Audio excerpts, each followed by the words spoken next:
Informasi berikutnya, Saudara, di acara peringatan Hari Ibu yang diselenggarakan PDI Perjuangan, Ketua Umum PDIP, Megawati Soekarno Putri bernyanyi dan galang donasi untuk disumbangkan pada korban bencana Sumatera.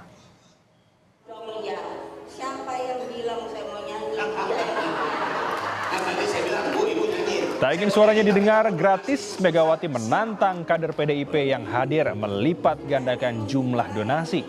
Jika jumlahnya mencapai miliaran rupiah, dirinya akan melanjutkan sebuah lagu.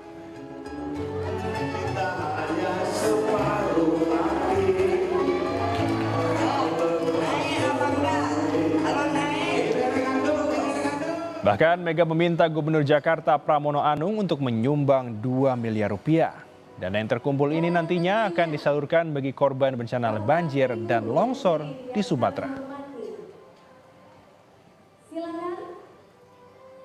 Saya tantang, saya menyanyi kalau naiknya 100%. Ya. Cakap, angkat tangan. Jadi kalau 100% itu jadi 2M.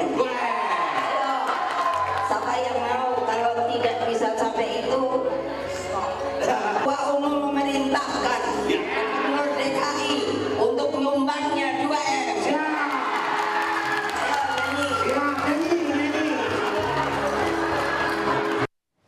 Sorotan lain